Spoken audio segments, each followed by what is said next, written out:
tidak tepat pada waktunya. Bisa juga disebut dengan darah dolim. Berarti bukan cuma orang saja nggih Bu sing sakit dolim, darah nggih sakit. Ya, bisa jadi seperti itu.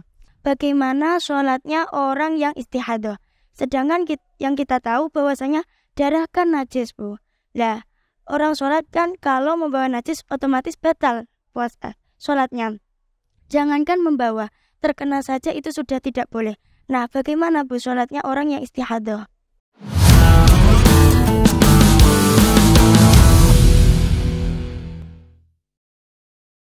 Assalamualaikum warahmatullahi wabarakatuh.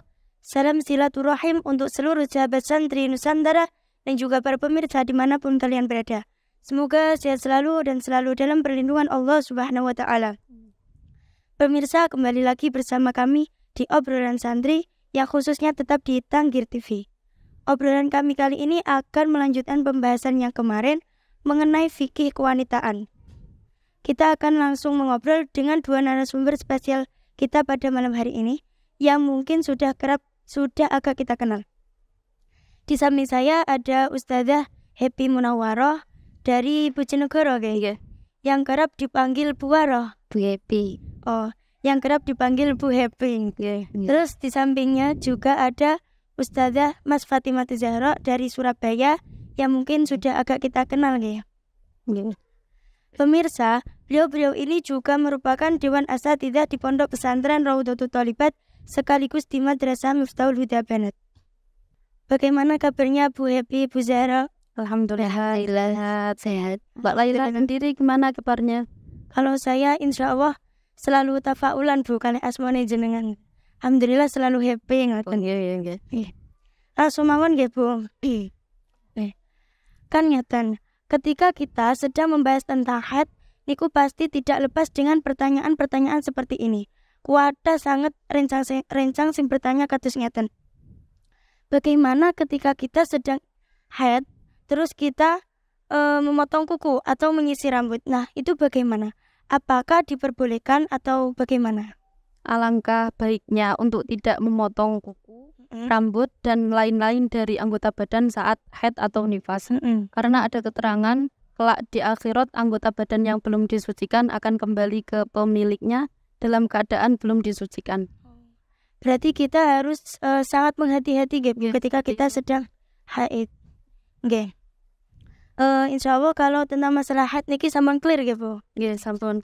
Kita lanjut ke pembahasan darah selanjutnya. Seperti yang kita tahu bahwasanya kan darah yang keluar dari farji wanita itu bukan cuma darah haid saja, melainkan juga ada yang namanya darah istihadah. Nah, sekarang apakah bisa dijelaskan Bu yang dimaksud dengan darah istihadah itu apa? Jadi seperti ini, istihadah itu adalah darah yang tidak memenuhi ketentuan syarat-syarat haid dan juga nifas. Jadi istihadah itu ada kalanya fil haid, ada kalanya fil nifas. Nah, untuk istihadah fil haid itu semisal seorang perempuan mengeluarkan darah saat usianya belum mencapai 9 tahun atau keluar darah tidak tepat pada waktunya. Bisa juga disebut dengan darah dolim. Berarti bukan cuma orang saja Bu sing sakit dolim, darah nggih sakit. Ya, bisa jadi seperti itu. Begitupun juga dinamakan darah istihadah, yakni ketika seorang perempuan mengeluarkan darah melebihi dari 15 hari. Namun bukan berarti yang 15 hari itu dianggap haid lalu selebihnya dianggap istihadah. Nah, itu adalah anggapan yang keliru. Terus saged digambarkan Bu darah istihadah itu seperti apa? Jadi saya gambarkan seperti ini. Semisal seorang perempuan tersebut mengeluarkan darah selama 20 hari. Nah, di sini penggambarannya perempuan tersebut mengeluarkan darah selama 20 hari. Nah, jadi ketika seorang perempuan itu mengeluarkan darah melebihi dari 15 hari, kok keluar darah melebihi dari 15 hari, maka perempuan tersebut dikatakan orang yang sedang mengalami istihadah. Nah, namun untuk darah yang dianggap haid itu berapa hari, yang dianggap istihadah itu berapa hari belum tentu. Tergantung warna darah yang keluar. Di sini saya gambarkan. Sebentar. Nah, di sini saya gambarkan perempuan tersebut mengeluarkan darah untuk hari pertama, sampai hari yang ke-10 mengeluarkan darah warna merah. Lalu untuk hari yang ke-11 sampai hari ke-20 mengeluarkan darah warna coklat.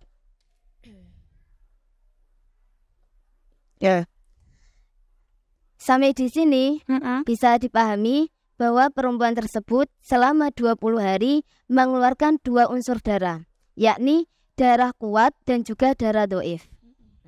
Darah merah jika dibandingkan dengan warna coklat itu dia dianggap lebih kuat. Begitupun warna darah coklat jika dibandingkan dengan warna merah, ia termasuk darah yang lemah. Seperti itu.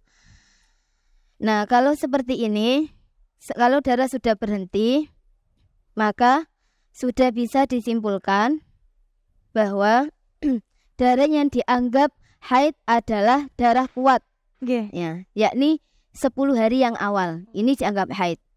Lalu untuk darah yang dianggap istihadah itu adalah darah doif atau darah lemah, yakni 10 hari yang kedua. Berarti itu 10 hari itu darah haid, terus yang 10 harinya darah istihadah, ngoten Bu. Seperti itu. Namun harus digarisbawahi, perempuan tersebut harus melakukan mandi besarnya saat hari yang ke-16. Saat hari yang ke-16 itu perempuan tersebut untuk melakukan mandi besar, suci dari haid, dan juga sudah wajib untuk melakukan sholat dan juga puasa bila menempati dengan bulan Ramadan. Nah, nanti juga kalau sudah suci, perempuan tersebut wajib untuk mengqodoi sholat yang untuk darah yang dianggap istihadah. Nah, di sini kan tadi darah yang dianggap istihadah itu 10 hari. Nah, kenapa qodok sholatnya itu kok hanya 5 hari? Nah, kenapa kok hanya 5 hari? Dikarenakan 5 hari ini diambil dari tanggal 11 sampai 15. Nah, itu qodok sholatnya 5 hari. Nah, kenapa kok tidak 10 hari? Karena pada tanggal 16 sampai 20 perempuan tersebut sudah melakukan layaknya orang istihadah. Jadi sholatnya sah, tidak perlu mengulangi, seperti itu. Jadi kalau semisal wanita yang haid tersebut mengeluarkan darah lebih dari 20 Bu, semisal kalau 25, 30, berarti dia tetap sucinya atau mandinya pada hari yang ke-16. Itu bisa jadi untuk daur awal jika dia mengalami istihadahnya terus menerus.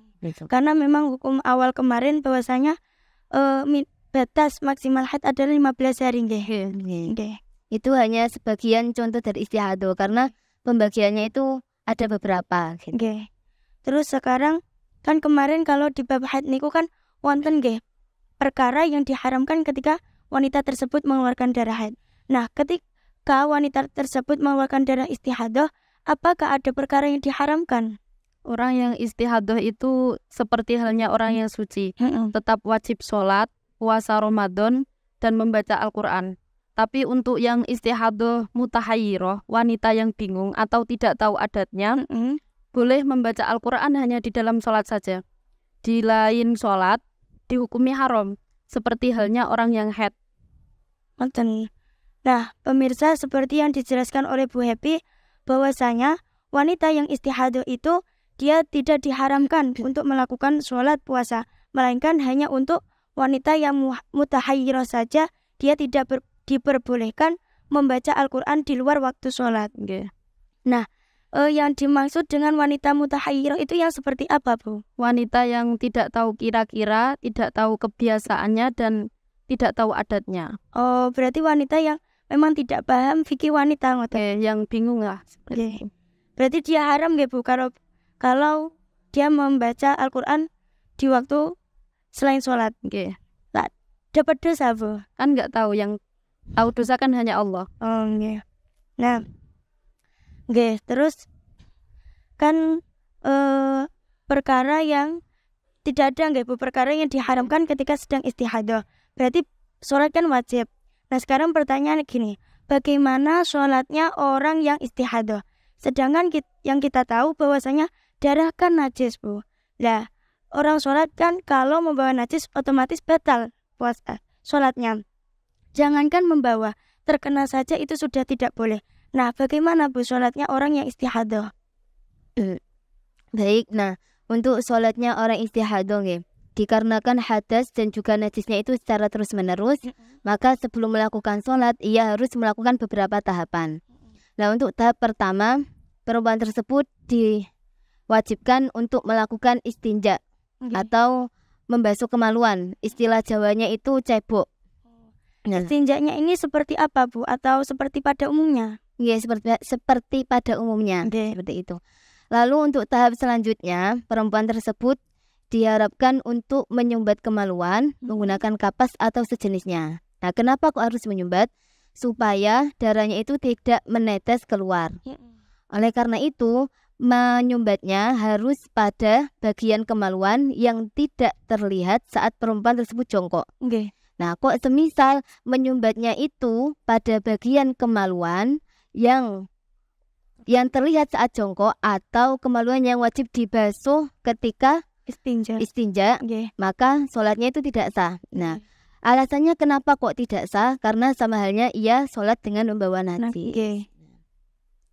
Kewajiban menyumbat tadi jika memang butuh untuk disumbat dan juga tidak terasa sakit. Jikalau kok terasa sakit, maka cukup dengan menggunakan pembalut lalu dibalut dengan celana dalam yang sempit, yang ketat. Oh, yang pas ngoten nggih. Ya. Jadi dipastikan yang pas, bukan yang agak kebesaran, dikarenakan ada unsur menyumbatnya itu. Berarti saged dikira-kirakan nggih Bu kurangnya niku. Nah, pemirsa, yang dituturkan oleh Bu Zahra tadi bahwasanya wanita yang istihadah ketika dia ingin melakukan sholat, maka ia harus melakukan beberapa tahapan. Tahapan yang pertama tadi yaitu dia harus melakukan istinja. Istinjanya seperti apa? Seperti pada umumnya. Nah, tahapan yang kedua, dia harus menutup atau membalut lubang kemaluan dengan dengan semacam kapas atau sejenisnya agar darahnya tidak menetes. Nah, yang disumbat itu harus pada lubang yang tidak terlihat saat jongkok. Jikalau yang disumbat itu lubang yang terlihat saat jongkok, maka sholatnya tidak sah, Bu. Nah, tapi kewajiban ini hanya untuk orang yang membutuhkan saja dan tidak merasa sakit. Jikalau dirinya merasa sakit, maka ia hanya cukup dengan memakai pembalut lalu dibalut dengan celana dalam yang pas. Saged dilanjut, Bu. Nah, setelah tahap itu dilanjut untuk bersuci dengan berwudu. Nah, untuk wudunya seperti biasanya, yang membedakan hanya niatnya. Nah, niatnya itu kalau biasanya kan kita niatnya untuk menghilangkan hadas kecil. Nah, bagi orang yang istihadah ini juga berlaku tahap-tahap seperti itu tadi juga berlaku untuk orang yang keputihan atau istilahnya beser. Nah, jadi untuk orang yang daimul hadas, niat wudunya itu niat untuk diperbolehkannya melakukan sholat. Jadi niatnya yakni lafadznya nawaitul wudu al-istibahati sholati fardhul lillahi ta'ala, seperti itu. Nah, kalau setelah melakukan tahap-tahap tersebut diharapkan untuk segera melakukan sholat. Nah, kenapa kok segera? Dikarenakan kok tidak segera lalu darahnya kok menetes, kok keluar seperti itu sebelum dia takbir, maka dia harus mengulang dari tahap awal bersuci itu. Oh, dari tahap istinja lagi, Bu. Dari tahap istinja lagi. Akan tetapi jikalau dia tidak segera sholat dikarenakan kemaslahatan sholat. Kemaslahatan sholat itu seperti halnya menutup aurat atau mengijidat arah kiblat, menjawab adzan atau menunggu jamaah, kok darahnya keluar sebelum ia takbir, maka tidak perlu mengulang dan sholatnya tetap sah. Seperti itu. Jadi semisal kalau wanita tersebut tidak menyegerakan sholatnya dikarenakan seperti memakai mukena itu tidak apa-apa, Bu? Tidak apa-apa, tidak perlu mengulang dan sah gitu. Berarti wanita tersebut, orang wanita yang istihadah tadi kalau ingin melakukan tahapan ini harus di waktu yang memang sudah masuk waktu sholat. Baik. Terus termasuk juga perkara yang masih diwajibkan ketika istihadah yaitu berpuasa. Nah, itu puasanya bagaimana? Apakah harus mengqadha? Wajib puasa tidak perlu mengqadha. Yang wajib mengqadha jika puasa di siang harinya menyumbat kemaluannya dengan kapas atau sejenisnya. Oh, berarti puasanya batal, Bu? Nggih, batal dan wajib ngeker dan wajib mengkodok. Oh, nggih. Berarti kalau peribahasanya niku sudah jatuh tertimpa tangga ngoten, Bu. Nggih. Kan dia puasa, di tengah-tengah puasa dia batal, tapi batalnya dia masih tidak diperbolehkan makan sampai waktu buka. Nggih. Tapi setelah bulan Ramadan dia juga harus mengkodoknya lagi. Masya Allah. Nah, pemirsa, saya rasa sudah cukup obrolan kita kali ini mengenai tentang darah istihadah itu apa, perkara yang diharamkan ketika kita sedang istihadah, dan juga sholatnya orang istihadah, puasanya orang istihadah. Terima kasih buat Bu Happy kali Bu Zahra atas waktunya. Semoga sakit bertemu kembali, dan semoga obrolan kita kali ini bisa mendapat barokah dan bisa bermanfaat bagi kita khususnya, dan juga bagi para pemirsa umumnya, dan tak lupa terkhusus untuk seluruh wanita di penjuru dunia. Saya akhiri, supaya silaturahmi tidak putus, yuk dukung Tanggil TV terus. Wassalamualaikum warahmatullahi wabarakatuh.